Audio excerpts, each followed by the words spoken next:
오늘 주시는 하나님의 말씀을 함께 보겠습니다. 신명기 16장 13절 말씀 보겠습니다. 신명기 16장 13절부터 17절 말씀까지 287페이지 혹은 288페이지쯤에 있습니다. 찾으셨으면 저와 여러분이 한 절씩 나누어 교독하겠습니다. 각 가정에서도 예배 드리신 분들도 소리내어 읽어주시고 최선을 다해서 잘 동참해 주십시오. 제가 먼저 봅니다. 너희 타작마당과 포도주 틀의 소출을 거두어 들인 후에 이래 동안 초막절을 지킬 것이요. 이 일을 지킬 때에는 너와 내 자녀와 노비와 내 성중에 거주하는 레위인과 객과 고아와 과부가 함께 즐거워하되 내 하나님 여호와께서 택하신 곳에서 너는 이래 동안 내 하나님 여호와 앞에서 절기를 지키고 내 하나님 여호와께서 내 모든 소출과 내 손으로 행한 모든 일에 복 주실 것이니 너는 온전히 즐거워할지니라. 너희 가운데 모든 남자는 1년에 3번 곧 무교절과 7절과 초막절과 하나님 여호와께서 택하신 곳에서 여호와를 배웠고 스스로 여호와를 배웁지 말고. 같이 읽죠. 각 사람이 내 하나님 여호와께서 주신 복을 따라 그 힘대로 드릴지니라. 아멘. 우리 앞뒤에 옆에 사람과 인사해요. 반갑습니다. 잘 계셨습니까? 잘 지내셨습니까? 오래간만에 예배당에 나오셔서 예배 드리신 분들도 많이 계시고 그래요. 지내셨는지요? 잘 계셨는지요? 오늘은 추수감사 주일입니다.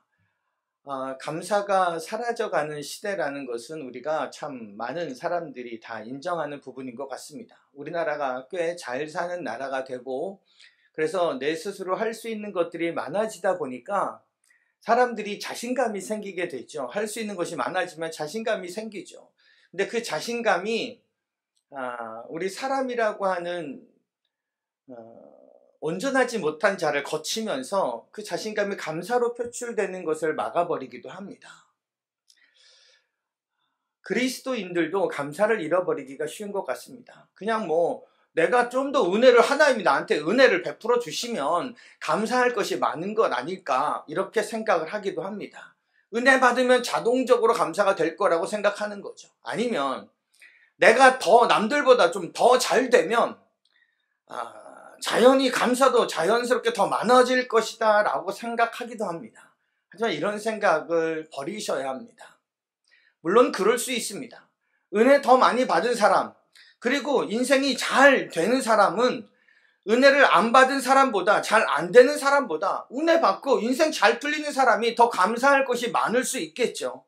하지만 우리가 꼭 한 가지 알아야 할 것이 있습니다. 우리가 하나님의 말씀에 대해서 좀 더 깊이 알려고 한다면 우리가 말씀을 가까이 하고 배우고 훈련하고 노력을 해야지 은혜 받았다고 몰랐던 성경 말씀을 척척 알게 되는 것이 아니라는 것입니다. 기도를 잘 하려면 기도를 직접 해보고 노력하고 연습해야 되는 것이지 내가 은혜 받았다고 기도를 그 다음날부터 기도가 저절로 나오느냐, 그렇지 않더라는 것입니다. 마찬가지로 감사도 배우고 연습하고 훈련하는 것이 참 중요한 것 같습니다. 말씀을 통해 감사란 이렇게 하는 거구나, 이런 것이구나 라는 것을 배우셔야 합니다.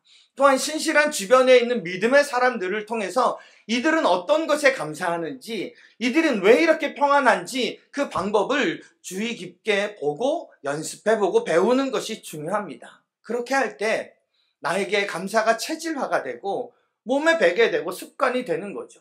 여러분, 사람은 대부분은 안 좋은 거 찾는 데는 아주 익숙하며 습관이 됩니다. 습관적으로 불만을 이야기합니다. 습관적으로. 다 좋은데 안 좋은 거 한 가지 꼭 집어서 이야기하는 것이 우리네 비슷한 모습입니다. 그러니까 그런 건 연습하지 말고 훈련 안 해도 다 되니까요. 감사는 막 찾아야 됩니다. 열심을 내야 됩니다. 훈련을 하고 배워야 되는 거죠. 그렇게 해야 이런 감사가 더 오래 가는 것이고 더 많이 감사할 수 있고 더 깊이 있게 더 풍성하게 감사할 수 있는 거죠. 내가 드리는 나의 감사를 내 주변 상황에다가 맡겨놓지 마세요. 잘 들으세요.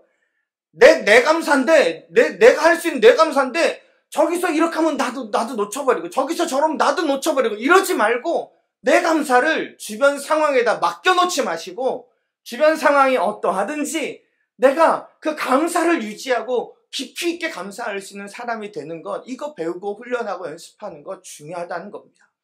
좋은 일이 사람에게 있을 때 감사하는 것은 어렵지 않죠. 좋지 못한 일에 감사하는 것 쉬운 일이 아닙니다. 성공할 때, 무슨 이익이 많이 날 때 감사가 막 나옵니다. 하지만 실패할 때도 큰 손해를 보았는데 그때 진정한 감사를 드리기란 웬만큼 우리가 감사를 배우고 연습하지 않은 사람이라면 힘듭니다. 평소에 감사하는 법을 배운 사람만이 그런 때에도 감사할 수 있게 되더라는 거죠. 하나님께서는 이스라엘 백성들에게 감사를 가르쳐 주시기 위해 1년에 3차례 중요한 명절을 지정하셔서 그 명절을 지키라고 말씀하셨습니다. 오늘 본문 13절에도 그 명절의 이름이 기록되어 있습니다. 무교절, 칠칠절, 또 초막절입니다. 이 이름에 너무 연연해하지 않으셔도 됩니다. 왜냐하면 한 가지로 부르는 게 아니기 때문에 그래요. 무교절은 6월절이라고도 불리고, 그 다음에 칠칠절은 초실절, 또 맥추절, 오순절 이렇게도 불리고, 맨 마지막에는 초막절은 장막절, 수장절 이렇게도 성경에서 이야기를 하고 있습니다. 이스라엘 사람들은 농사를 지어서 땅에다 씨를 뿌려서 거둬들일 때 총 3번의 추수를 합니다. 이 이야기를 들으면 이스라엘 내가 알기로는 척박한 땅인데 3모작을 한단 말인가? 우리나라도 2모작도 안 되는데요. 그런 뜻이 아니라 같은 걸 심어서 3번을 추수한다는 의미가 아니라 서로 조금씩 다른 종류의 것을 추수하는 3종류의 추수가 있습니다. 하나님께서 이 3개의 명절을 두시면서 3번에 있을 중요한 추수 때에 맞추어서 이 절기를 지키게 하셨던 거죠. 먼저 겨울 동안에 자라나는 그 밀을 초봄에 추수합니다. 이 추수기에 맞추어서 하나님께서는 무교절을 지키라고 하셨습니다. 다른 말로 6월절이죠. 그러니까 추수하는 그 시기에 6월절을 지키는 겁니다. 추수하는 것 자체가 목적이 아니라 원래 6월절 무교절은 뭐죠? 광야로 가기 전에 애굽에서 나올 때에 장자의 죽음의 재앙이 6월 넘어갔던 것을 기념하기 위한 절기 있죠. 그때 막 급히 나오느라 원래 잘 먹지도 않는 이 누룩이 들어가지 않은 떡을 먹게 되었던 거죠. 그것을 기념해서 일부러 무교병을 만들고 6월절을 지키는, 그때가 하필이면 첫 번째 추수를 하는 그때쯤이라는 것입니다. 또 한 번의 추수는 봄부터 뿌린 밀과 보리가 자라서 추수를 하는 늦 여름쯤이 됩니다. 이때를 칠칠절, 왜냐하면 6월절서부터 7주를 세라 그랬습니다.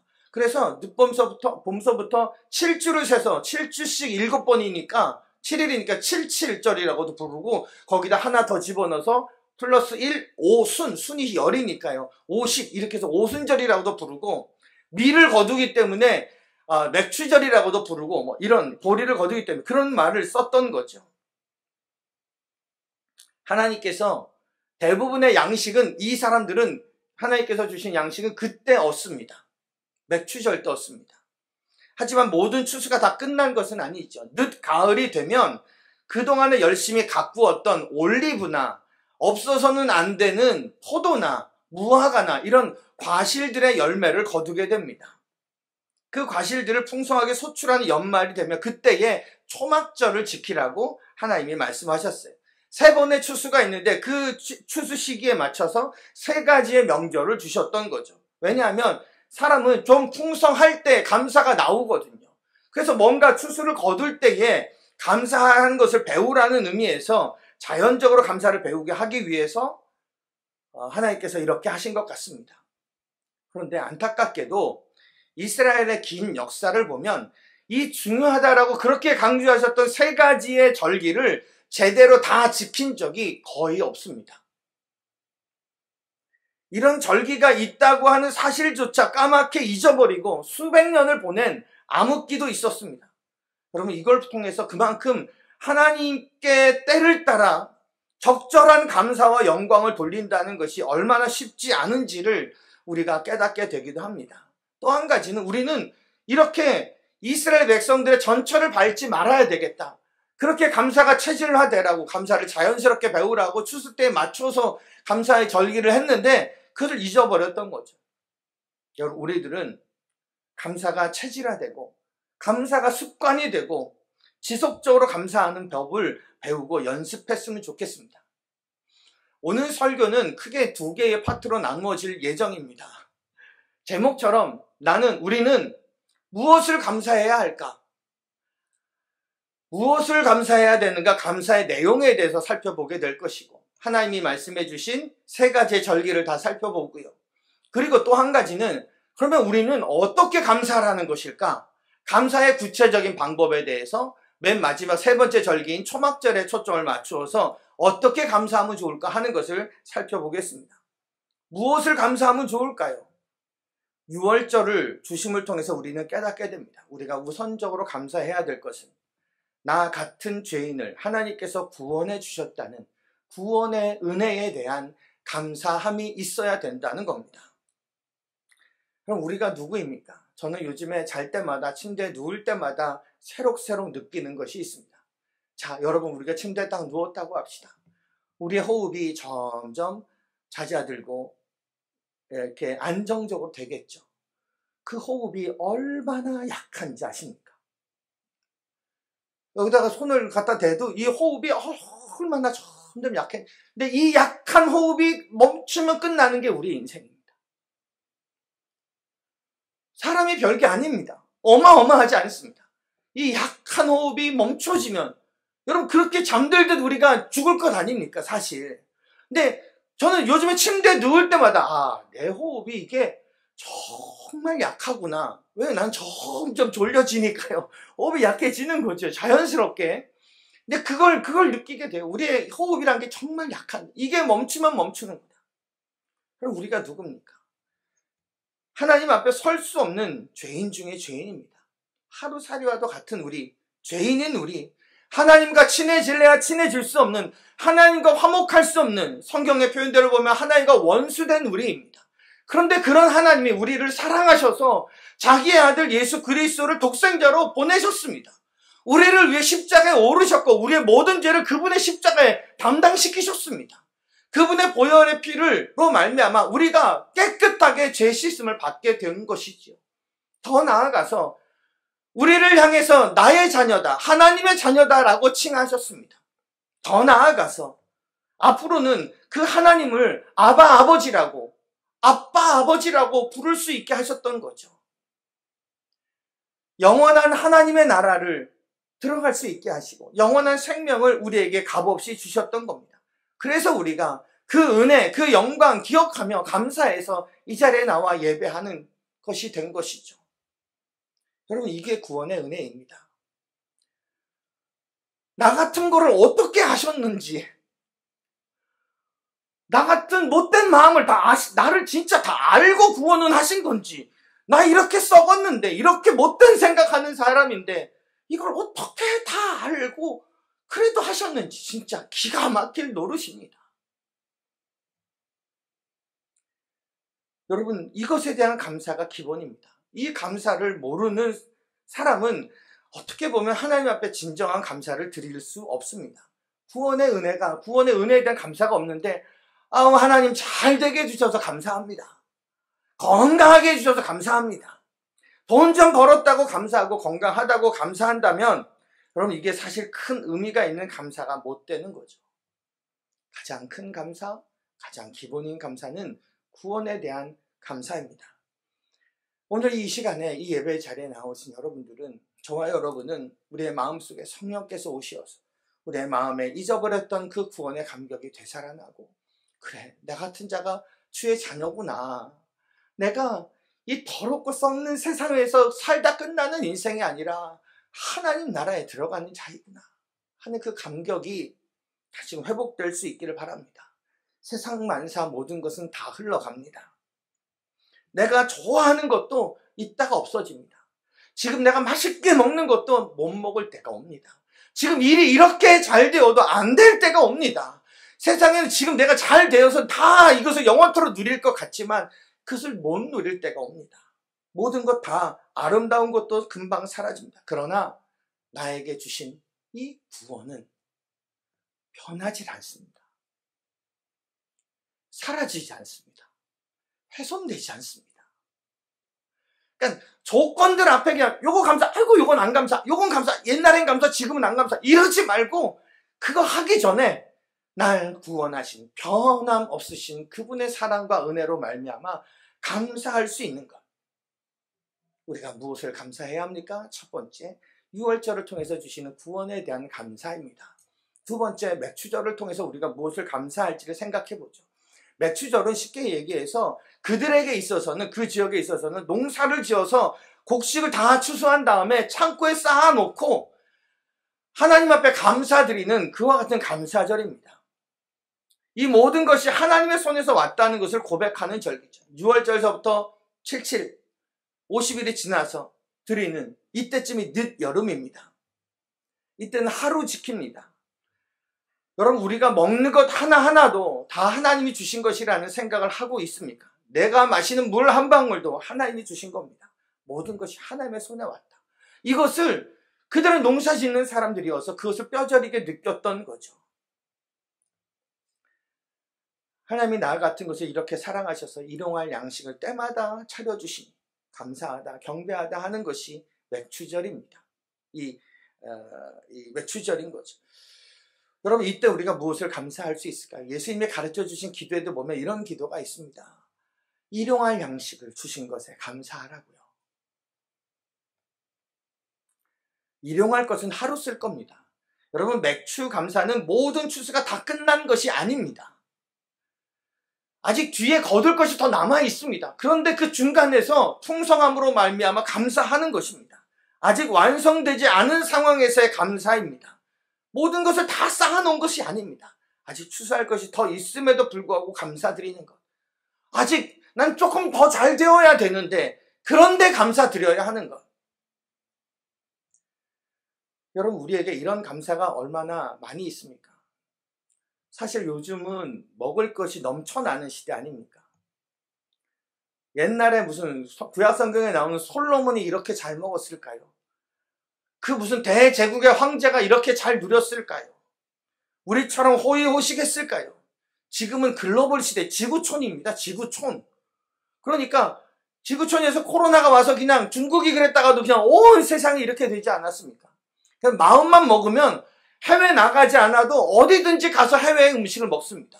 지난 주간에도 저 베트남 음식 먹었고, 중국집에 가서 중국 음식 먹었고, 일식집 가서 일식 음식 먹을 수도 있고, 언제라도 정말 마음만 먹으면 언제라도 먹을 수 있는, 맛을 볼 수 있는 그런 지구촌에 우리가 살고 있는 거죠. 우리에게 주신 일용할 양식을 놓고 감사해 본 적이 있으십니까? 한 숟가락, 한 컵, 어느 것 하나 감사 없이 먹고 마실 것이 없습니다. 그렇게 감사할 수 있음이 은혜입니다. 우리가 이런 은혜를 누릴 수 있어야죠. 감사하는 자가 은혜를 누리는 겁니다. 맥추절을 통해서 양식을 주신 것에 대한 감사를 해야 함을 배우게 되죠. 세 번째, 초막절입니다. 이때도 추수 때라 그랬죠. 그런데 곡식이 아니라 포도, 올리브, 성경에는 감람 이렇게 나오는 게 그게 올리브거든요. 올리브, 또 무화과 이런 것들을 수확합니다. 그리고 또 나머지 것들, 다른 것들을 수확하죠. 이때는 수확을 마치고 일주일 동안 축제를 엽니다. 단순히 과일 따가지고 초막절 지키는 것이 아니라 이 하나의 맨 마지막에 감사제이기 때문에 이때는 일주일간의 축제를 여는 거예요. 사람들이 초막절이 다가오면 들로 산으로 다 나갑니다. 나가서 올리브 나무까지 무슨 나무까지 무화과 나무까지를 다 잘라다가 와가지고 그 나무를 얽히고 설켜서 자기 집 마당에다가 옥상에다가 안 되면 야외 어디다가 초막을 만듭니다. 초막, 풀로 만든 천막, 장막을 만드는 거죠. 그래서 그 안에서 일주일 동안 지냅니다. 하나님이 왜 이렇게 초막절에는 초막을 지어서 생활을 하라고 했냐면 이스라엘 백성들이 애굽에서 나왔을 때 40년 동안 광야 생활을 하면서 이렇게 지냈던 겁니다. 그때를 기념하라고요. 난 지금 쌓아놓고 모든 추수를 다 맞춰놓은 상황인데도 불구하고 뭘 기억하라고요? 과거의 그 은혜를 기억하라고요.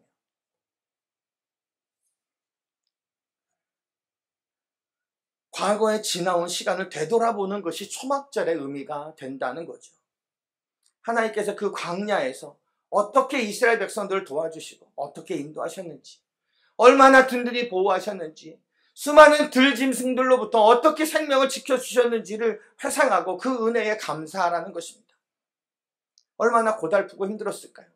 여러분, 광야는요 정말 사람이 살 수가 없는 곳이에요. 일단 햇빛이 너무 세요. 그리고 너무 추워요. 그리고 나무 하나 풀 한 포기가 없는 곳이라, 그 돌밖에 없는 곳이라 정말 의지할 데가 아무 데도 없어요. 그곳에서 줄이고 목마르고 근심 가운데 하루하루 살던 것이 이스라엘 백성들의 광야 생활이었던 거지. 그런데 하나님이 때를 따라 먹여주시고 원수들로부터 지켜주시고 그 몸에 질병이 생기지 않도록 은혜를 주셨던 것, 그것 회상하며 하나님 앞에 감사하도록 하기 위해서 나뭇가지로 초막을 지어놓고 그곳에서 머물며 살게 하셨던 겁니다. 여러분, 우리는 무엇을 감사하며 좋을까요? 초막절, 이 오늘날 추수감사절 때 지나온 과거를 돌이켜 보십시오. 우리 가운데 광야 같은 세월을 보내지 않은 사람은 거의 없습니다. 그 광야 기간은 좀 차이가 날지 모르지만 다 광야 같은 위기를, 광야 같은 역경을 한두 번씩은 경험하며 지내왔습니다. 그럴 때 하나님께서 어떻게 도와주셨을까요? 한번 생각해 보세요. 그럴 때 그 위기를 하나님께서 어떻게 넘기게 하셨습니까? 하나님의 은혜가 있었기에 오늘 우리가 이 자리에 있지 않습니까? 돌이켜 보십시오. 눈앞이 캄캄했던 어려움 당할 때, 어디를 가야 할지, 무엇을 하면 좋을지 모를 때, 어느 쪽에 탈출구가 있는지 모르고 허우적거릴 때, 지금 돌이켜보면 하나님께서 길을 열어주셨고 사람을 보내주셨고 힘내게 하셨고, 그래서 오늘날 우리가 예배자가 되어 가고 있는 거죠. 찬바람이 불면서 직장에 출근하기 참 귀찮아지고 힘들어지죠. 직장에 나가는 것이 점점 힘들어집니까? 여러분, 우리요 불과 얼마 전까지만 해도, 십수년 전, 때로는 사람마다 몇 년 전만 해도 직장이 없어서 취업이 안 돼서 뭐 하고 살면 좋아요? 뭐 먹고 살면 되나요? 고민하던 자들입니다. 직장에서 책임자가 되어서 책임자 위치에 올라가다 보니까 그저 그냥 위에 있는 상사가 시키는 거 하던 때와는 달리 더 힘들고 어려워서 감사를 잊으셨습니까? 오랜 시간 동안 그 직장에서 일을 할 수 있음이 감사입니다. 직장에서 인정받아 책임자 위치까지 올라가는 것이 감사한 일입니다. 자녀들 때문에 속상하십니까? 이 아이를 우리가 처음 맞이하고 얼마나 많이 행복했습니까? 얼마나 많이 웃었습니까? 이 아이가 자라는 모습을 보면서 우리가 얼마나 은혜를 많이 받았고 하나님 앞에 기도도 많이 했습니까? 요즘 장사가 그렇게 안 되십니까? 장사가 안 돼서 힘드셔도 지금까지 그 장사에서 아이들 공부시키고 먹고 살아왔다는 것을 잊지 말아야 됩니다. 조금만 생각해보면 지나온 모든 날들이 다 감사입니다. 모든 것이 감사할 일들밖에 없습니다. 아까 설교 전에 잠시 보았던 그 영상을, 감사 영상을 제가 몇 차례 돌려보았습니다. 감사하는 성도들의 모습을 보면서 내가 하나님 앞에 감사하더라고요. 생각해보니까, 곰곰이 생각해보니까 지나온 한 해를 되돌아보니까 참 은혜였어요. 교회도 코로나 때문에 성도들도 못 보고 예배다 못 오시니까요. 어려웠어요. 그런데 다 지나갔어요. 아주 정말 나이스하게 지나갔어요. 감사했어요. 목사인 제게도 성도들이 얼마나 귀한지 깨닫는 시간이었어요. 매번 보니까 귀한지 모르고 있다가 목사가 못 보니까 더 보고 싶고 더 기도하게 되고, 그렇게 절 다듬으시는 시간이었던 거죠. 그러면서 깨달았죠. 어려움도 감사더라. 어려움도 감사더라. 아픈 것도 감사더라. 힘든 것도 감사더라. 우리는 감사하는 자들이 되어야 돼요. 무엇을 감사하면 좋을까? 첫 번째, 구원받은 것에 대한 감사. 6월절을 통해서 배우죠. 두 번째, 내게 양식 주신 것에 대한 감사. 맥주절을 통해서 배우죠. 세 번째, 지나온 한 해를 되돌아보며 감사. 이게 초막절 추수감사주일 때 우리가 배우게 되는 거죠. 그러면 이 세 번째 초막절을 지키면서 하나님께서 우리에게 성경에 이렇게 지키라고 어떻게 감사하면 좋을지에 대해서 강조하는 부분이 나와요. 어떻게 감사하면 좋을까요? 첫 번째 14절에 있는 말씀을 보면 절기를 지킬 때에는 이라고 이야기하시며 어려운 이웃들과 함께 하라는 것입니다. 어떻게 감사하면 좋을까요? 어려운 이웃들과 함께 하라는 것입니다. 나의 풍성함이 그들에게도 감사함이 될 수 있어야 된다는 거죠. 나의 감사가 넘쳐서 다른 누군가에게로 갈 수 있어야 합니다. 나의 감사가 누군가를 행복하게 해주고 그 누군가의 감사가 나를 행복하게 해주는, 여러분 이게 얼마나 좋은 일입니까? 그래서 우리도 혼자 계시는 어르신들에게 과일과 쌀을 보내는 것도 바로 그런 이유입니다. 멀리 해외에서 수고하고 계시는 선교사님들, 그들 고국에도 들어오지 못하면 또 연말을 보내셔야 될 텐데 자그마한 격려라도 되고픈 마음으로 선물을 그곳까지, 선물 비용보다 아마 우편 비용이 더 나올 수도 있어도 그 일을 하는 것도 우리의 감사가 그들에게도 감사로 이어지게 함께 하기 위해서라는 거죠.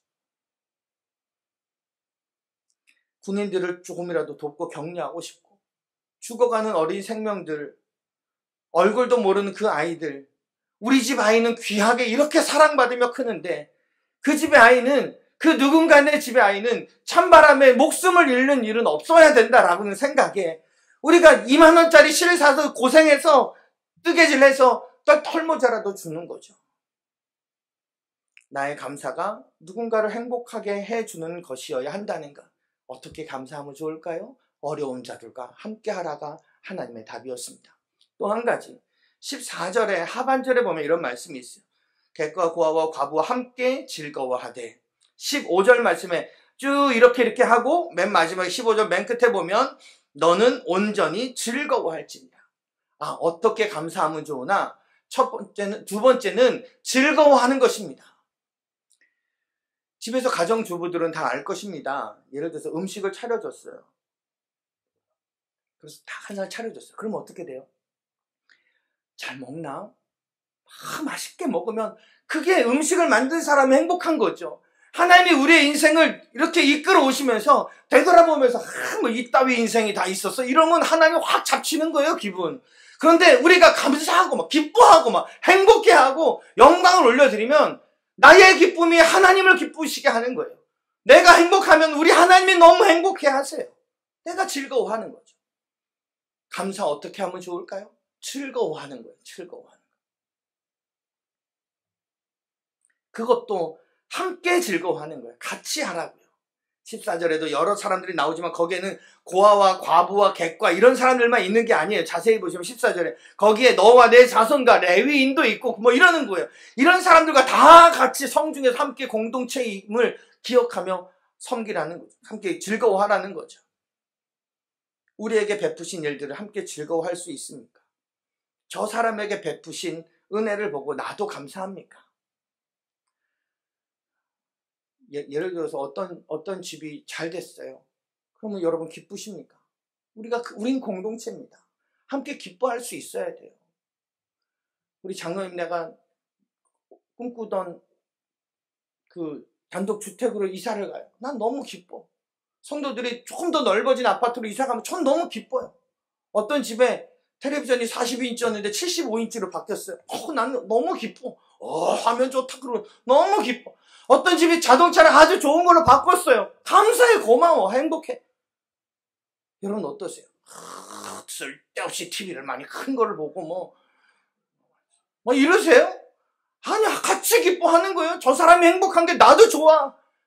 이게 함께 즐거워하는 거예요. 이게 우리가 공동체예요. 저 사람이 감사해서 나도 감사한 거. 나의 감사가 저 사람에게도 감사이어야 합니다. 즐거워하는 것. 어떻게 감사하면 좋아요? 첫 번째, 어려운 자들과 함께 하는 것. 두 번째, 즐거워하는 것. 함께 즐거워하는 것. 세 번째, 16절, 17절 말씀에 보면 1년에 3차례 나오라고 하시면서 나올 때 어떻게 나오라고 하셨냐면 16절 하반절 여호와를 배웁되 빈손으로 여호와를 배웁지 말고 17절 각 사람이 내 하나님 여호와께서 주신 복을 따라 그 힘대로 드릴지니라. 빈손으로 오지 말고 손에다 들고 오라는 거예요. 얼만큼? 너의 힘대로. 하나님께서 복 주신 거 받은 대로. 똑같이가 아니라 받은 은혜대로 빈손으로 오지 말라는 거예요. 여러분, 우리가 입으로 하나님 앞에 감사를 표현하는 것도 참 중요합니다. 하지만 하나님이 원하시는 감사는 입의 감사와 동시에 마음의 감사입니다. 엄밀하게 보면 마음의 감사가 있어서 입으로 나오는 감사를 원하시는 것이죠. 하나님은 우리를 잘 아십니다. 우리를 만들었으니까요. 우리를 세세하게 아십니다. 우리의 마음이 재물과 쉽게 밀착된다는 것을 아십니다. 그래서 내 보물이 있는 곳에 내 마음도 있느니라 라고 말씀하셨던 거죠. 마음에서 나오는 감사를 하나님께서 받으시기 위해서 빈손으로 오지 말라고 말씀하신 거예요. 너의 보물이 너의 보물을 내 손에 들고 와서 너의 마음으로 나에게 감사해달라 라는 것이 하나님의 명령이셨던 겁니다. 저기 아래쪽에 여수에 가면 애양원이라고 있습니다. 여기는 한 100년도 더 전에 미국 남장로교 선교부에서 한국에 있는 나병 환자들을 당시에는 수용하기 위해서 나환자촌을 만든 곳입니다. 이 애양원이 유명해진 것은 그곳에 손양원 목사님께서 사역하시면서 그곳에서 순교하고 자기 아들을 죽인 자를 또 아들로 맞이하는 그런 사랑의 모습을 보여주시면서 이 애양원이 유명해졌는데요. 이 애양원은 거기서 매주 예배를 드리고 교회가 있습니다. 이 교회만의 특별한 점이 한 가지가 있어요. 이 교회는 큰 교회가 아니에요. 조그만 교회예요. 주일 예배랑 수요 예배랑 새벽 예배랑 금요기도회랑 출석하는 인원이 똑같아요. 왜요? 아무도 안 빠지고 모두가 다 나와서 예배드리는 한국에서 아마 유일한 그런 교회일 거라고 합니다. 그들의 마음이 그렇게 뜨겁죠. 이들은 대부분 돼지를 치거나 닭을 기릅니다. 양돈, 양계 하시는 분들이 많아요. 그런데 이들이 추수감사절이 되면 자기가 번 돈으로 헌금을 하는데 그 헌금이 수천만 원에 이른다고 합니다. 하나님 앞에 감사해서 감사의 마음으로 헌금을 많이 드리는 거예요. 여수 지역에는 약 400여 개의 교회가 있는데 40개의 교회는 이 나환자촌에서 드려진 감사의 예물로 세워진 교회가 40개입니다. 나병 환자. 그들의 입에서 무슨 감사가 나올 수 있을까요? 나도 감사가 잘 안 되는데 그들의 손에 무슨 감사의 예물이 들려질 수 있을까요? 그런데 그들이 은혜 받고 하나님의 축복을 영적으로 충분히 누리고 보니까 내 육신 비록 망가졌어도 감사할 것이 너무나 많은 것입니다. 손가락 뭉개지고 손가락이 없는 손으로 열심히 일해서 번 돈 들고 하나님 앞에 나와서 예물로 드리면서 감사하는 거죠. 하나님은 그런 감사를 받으시는 겁니다. 이 감사야말로 진정 마음으로부터 나오는 감사이기 때문에 그렇습니다. 내가 오늘날까지 받은 그 구원의 은혜, 양식을 공급받음의 은혜, 가정에 공급해 주신 지나온 한 해 동안의 은혜를 기억하며 우리가 감사할 수 있기를 바랍니다. 어려울 때 눈물을 흘려 기도하면 어김없이 날 위로해 주시고 응답해 주셨던 은혜, 이런 은혜를 생각해 보면 우리가 평상시에도 감사를 잘 하지만 추수감사절을 맞이해서 특별히 이런 은혜를 감사하며 예물을 드린다고 할 때 그 예물이 너무 초라하거나 너무 형식적이지 않기를 바랍니다. 우리가 마음 다해 정말 최선의 감사를 드렸으면 좋겠습니다. 내 마음이 충분히 담긴 예물을 준비해 드리길 바랍니다. 감사 없는 예배는 존재할 수가 없습니다. 나의 감사가 나의 예배입니다. 구약성경이 기록된 히브리어에 보면 감사하다라는 뜻을 가진 단어가 야다라고 하는 히브리어입니다. 근데 이 야다가 다른 의미가 있는데 찬양하다입니다. 찬양하다가 경배하다고요. 예배하다고요. 나의 감사가 나의 예배이며 나의 감사가 나의 찬양입니다. 우리 중에는 아무리 생각해 보아도 감사거리가 없어서 감사하지 않아도 될 만한 사람은 하나도 없습니다. 값없이 얻은 구원에 감사하지 못할 자가 어디 있습니까? 일용할 양식을 놓고 감사하지 않아도 될 사람이 누구입니까? 광야길 같은 인생 속에 하나님의 도움을 받지 않는 자가 누구입니까? 그래서 하나님은 자신 있게 말씀하십니다. 범사에 감사해라. 감사하지 않을 자가 아무도 없으니까요. 우리는 하나님의 축복이 없으면 살 수 없는 자들입니다. 아무리 잘난 사람이어도 하나님의 도우심과 축복 없이는 한순간도 살 수 없습니다. 위기에서 벗어날 수 없습니다. 우리가 모든 것을 다 가지고 있다고 생각할지도 모르지만 이거 하루아침에 나를 떠날 수도 있습니다. 오직 우리는 하나님의 은혜로 삶을 삽니다.